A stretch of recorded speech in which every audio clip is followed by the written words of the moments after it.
This video is brought to you by Gateway Subaru. Higher standards.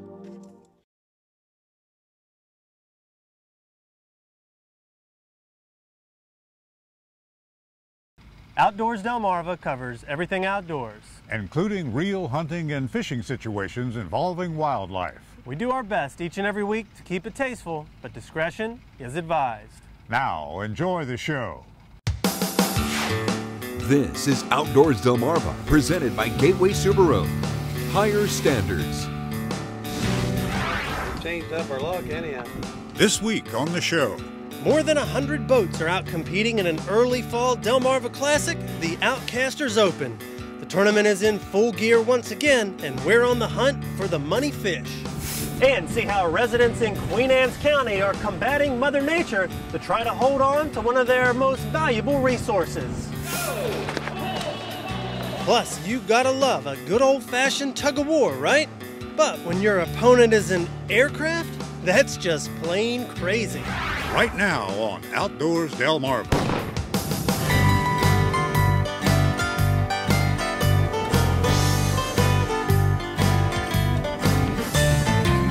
Pulled him out of the grass. I knew he was on that. That is a nice perch. Yeah. This is Outdoors Delmarva, presented by Gateway Subaru. Higher standards. And now, here's Andrew Taz and Captain Willie Dykes. Thanks for watching Outdoors Delmarva. I'm Captain Willie Dykes. And I'm Andrew Taz. And we are here in Bivalve at the West Side Volunteer Fire Department, where they're having the captain's dinner just inside there for one of our favorite events, the Outcasters Open. Now, Andrew, this is the 12th year for the event. Lines go in the water at 7 in the morning, and we're going to be there to catch all the action on the boats and at the scales. All right, let's take a look. If you're trying to catch fishermen, the bait is simple. Put a piece of chicken on a plate with some coleslaw and beans, and you'll attract them by the dozens, as we saw at the captain's dinner the night before we set out of Nanticoke Harbor. Boats were already making their way out on a beautiful morning, and we would be fishing with anglers Brian Catlin and wife Kelly aboard the Miss Darby. Soon everyone is at full throttle to get to their favorite spot. Ours happens to be a secret spot where the mouths of two unnamed rivers meet. Wink, wink. The money fish today are rock, trout, bluefish, hardhead, perch, and flounder, and also a special catfish category.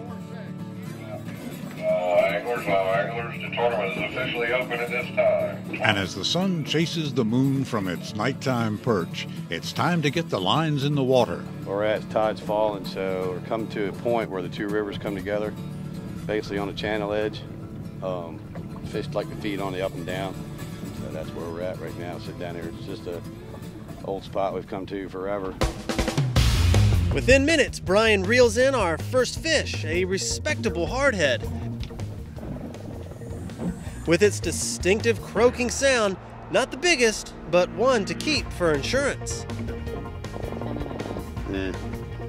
Well, you never know the way things are going.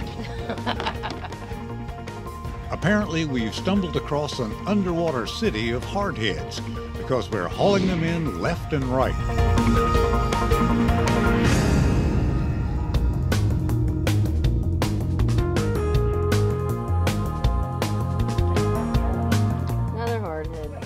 There's the old classic Chesapeake Bay hardhead. Before long, Brian hauls in our first trout, but it's not the size we're looking for. About 2 more years, that'd be a nice eating fish right there. Soon it's back out to Hardhead City with the occasional stranger making an appearance. Hake fish. Yeah. But red hake aren't on the money list. And neither is this stunningly beautiful oyster cracker. But some hungry birds means the tide line is sneaking up on our position, and we might soon be onto some sizable fish. Get a little bigger, Chuck. Keep this up. We'll have a few for dinner tonight. And eureka! Kelly hooks into something big.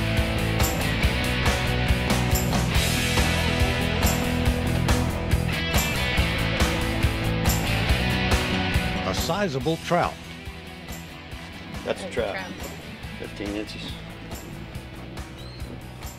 but we're still looking for the elusive rock. I don't think staying here in this wind's going to help us any for the rest of the day today. We're at Windmill Hill, just outside of Nanticoke Harbor. Looking for rockfish mainly. Anything else we can find. And what we find are bluefish.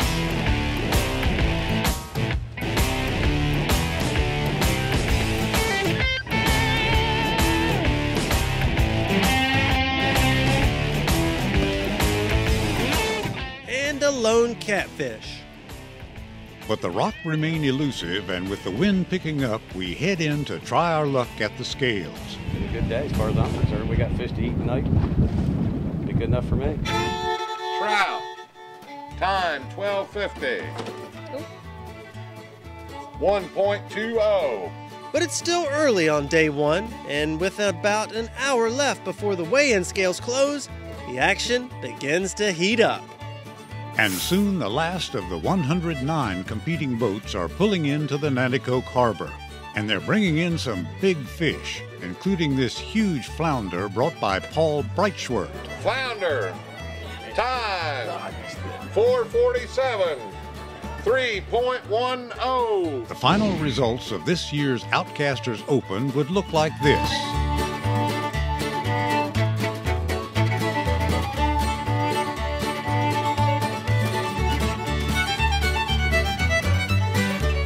Even though the crew of the Miss Darby wouldn't finish in the money, it was a great day fishing out on the water in the biggest little fishing tournament on Delmarva. Get outdoors, Delmarva!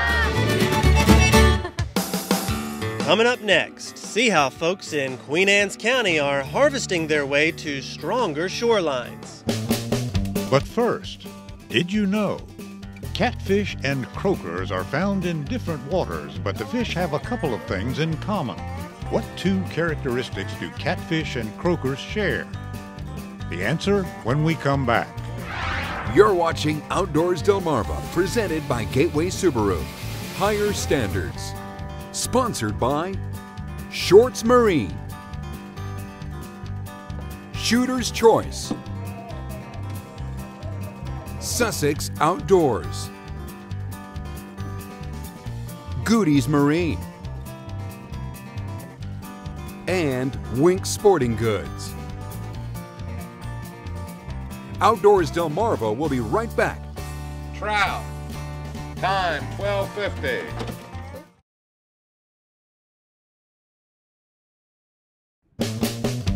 Did you know? Catfish and croakers both have barbels or whiskery sensory organs on their faces, and both communicate with sound by strumming their swim bladders. Both fish prefer murky waters where those capabilities come in handy. Did You Know is sponsored by North Bay Marina. Well, you never know. Mother Nature has definitely left her mark on Delmarva shorelines. One place in particular is Kent Narrows up in Queen Anne's County, where this stretch of shoreline has been eroding at 3 to 4 feet per year. The residents up here are doing what they can to hold on to it, but their main weapon is not big rocks or bulkheads.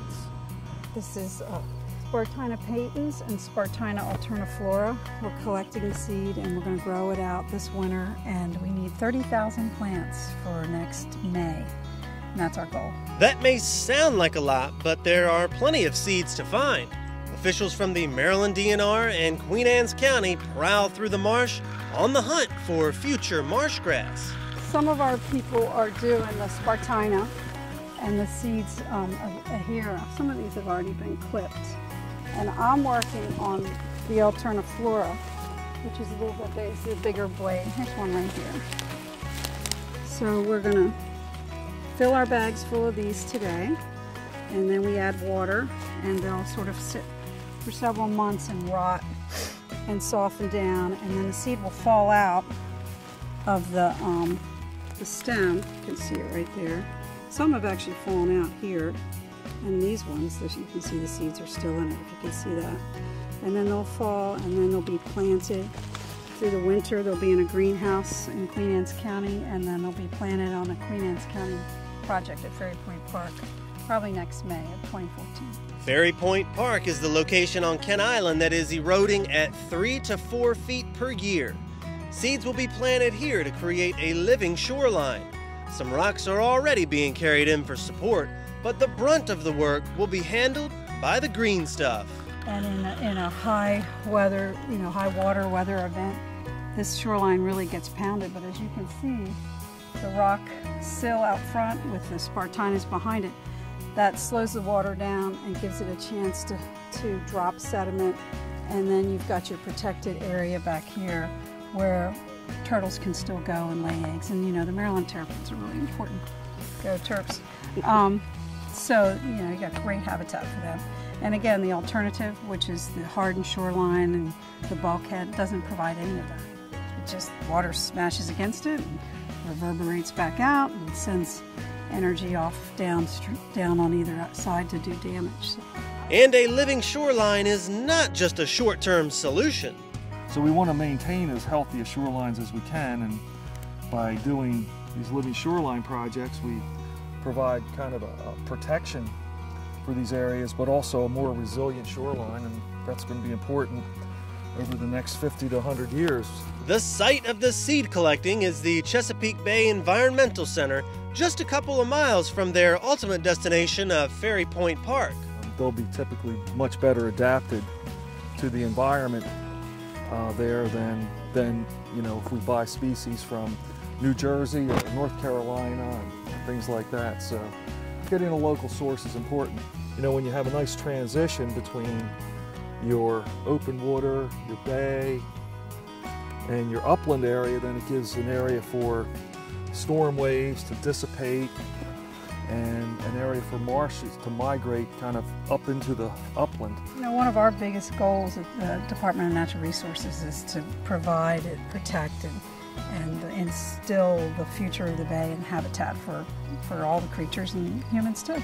And if this 10-year-old living shoreline is any indication of future results, Delmarva shorelines will definitely have a fighting chance.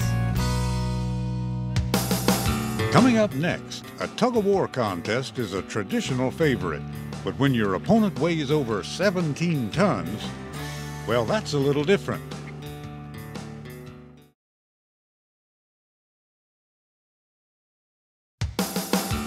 You're watching Outdoors Delmarva, presented by Gateway Subaru. Higher standards.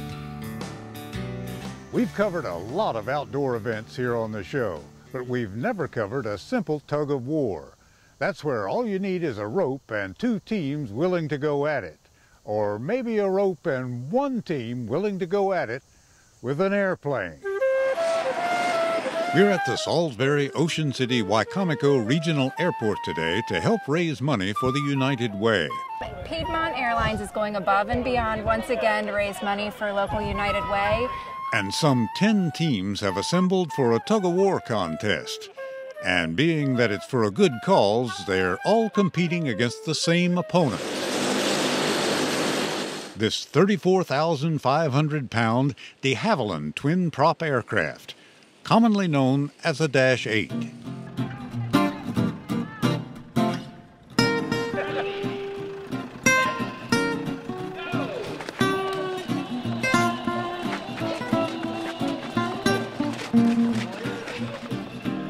The objective is to pull the Dash 8 a distance of 15 feet in the fastest time. The plane is empty with the exception of one guy aboard who puts on the brakes. Other than that, it's all aircraft. When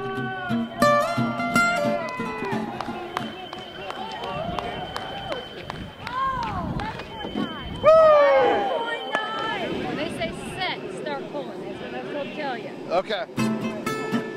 The trick is to get up the momentum. After that, the Dash 8 is pretty much on a roll. All right, do we have any strategy here? Oh, yeah. Why are you looking at me? I don't know. No advance. That's eye of the tiger, baby. That's get that rope, and I'm going to pull it as hard as I can. And hopefully we win.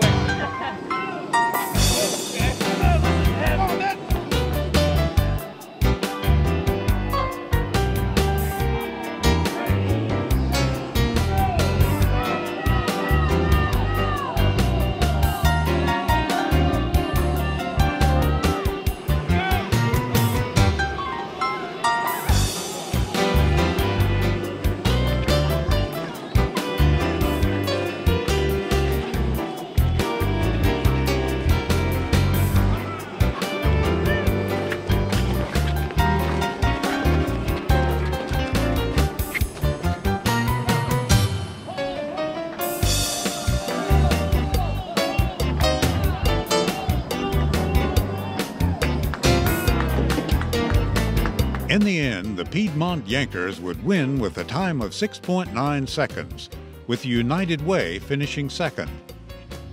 And this event just goes to prove that you can get outdoors and help raise money for folks in need at the same time. Get outdoors, Delmarva! And coming up next on the show, we are going to take a look at the car that has it all, the 2014 Subaru Forester.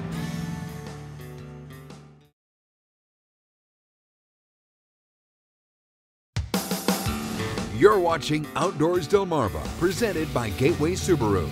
Higher standards. Thanks for watching Outdoors Delmarva. I'm Andrew Taz, and we're back here with our friends at Gateway Subaru, located on Route 13 in Delmar, Maryland. Gateway Subaru, higher standards when it comes to buying that new car. And joining me now is Steve Wergen with Gateway Subaru. Steve, how are you? Thank you for coming, Andrew. I'm doing great. All right, glad to be here as well. And Steve, I understand today you're going to talk to us about the car that has it all. The 2014 Forester Touring, and yes, it does have it all. It has eyesight, it has push-button start, power liftgate, navigation, everything that you need for a family vehicle. Well, that certainly does sound loaded. How about we jump in and take a look? Let's start with the eyesight. This is going to feature the same system that was in the Legacy from our Christmas show. Eyesight features adaptive cruise control, lane departure warning system, and also pre-collision braking. Well, that just sounds really cool. Steve, not only is this car loaded with lots of features, but it is also the little things that count. Andrew, that's correct. If you look at the mirror, it's located down on the door. You also have the turn signal indicator. Another thing I like about the car is the headlights. HID headlights, which are going to give you a little bit more visibility in the evening. Also, it's got its very own unique light pattern. Well, let's jump inside and check out some of these features in the car. I noticed there's an engine start-stop button. How's that work? That's your push-button start. Just put your foot on the brake, push the button. All right. How about that? No more fumbling around with the keys, just have them close by, starts right up. And off you go. Nice. Well, Steve, sitting inside here checking out the interior, it's really quite phenomenal on the new Forester. But I understand that the moonroof is pretty unique as well. Andrew, the moonroof's a favorite. Just look at how big it is. It's about twice the size of what you expect in most cars. Well, Steve, I know one more feature that is a favorite of the Forester, and I know it's one of my favorites on our Outdoors Delmarva Forester, is the power liftgate. That's right, Andrew. When your hands are full or you're in a hurry, nothing makes it easier than just pushing one button and your liftgate opens up. How about that? Check it out. All right, Steve, definitely is a cool car. Thanks so much for having us. Andrew, it's a pleasure, and you are more than welcome to drive our Forester anytime. Thank you so much. And if you're in the market for that new car, one that is safe, reliable, and has symmetrical all-wheel drive, look no farther than our friends right here at Gateway Subaru, located on Route 13 in Delmar, Maryland. Gateway Subaru, higher standards. And we'll be right back.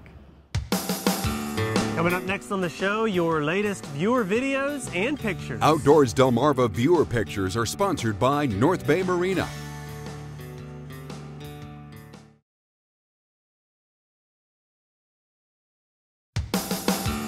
You're watching Outdoors Delmarva, presented by Gateway Subaru. Higher standards. Sponsored by Shorts Marine, Shooter's Choice, Sussex Outdoors, Goody's Marine, and Wink Sporting Goods. It's time now to take a look at the pictures and videos sent in by our own Outdoors Delmarva viewers. Steve Long of Bishopville, Maryland went shark fishing with our friend Captain Mark Sampson on the Fish Finder, and they found a lot of sharks. They caught sandbar, dusky, and Atlantic sharp-nosed sharks, along with a couple of smooth dogfish. And check out this Delaware State record 358-pound swordfish caught aboard Candy's Real Choice of Lewis, Delaware. After a nearly 3-hour battle, angler Kurt Lorenz of Burke, Virginia, landed the fish near the Poor Man's Canyon in the Atlantic. Well, that wraps up another week of adventures. We had a great time out at the Outcasters Open. We caught a lot of fish and raised a lot of money for the West Side Volunteer Fire Company. Sure did, and it was a great weekend of weather for it and a great week of weather to get out there on Delmarva shorelines and help shore them up. So for my partner, Captain Willie Dykes, I'm Andrew Taws reminding you to get outdoors, Delmarva.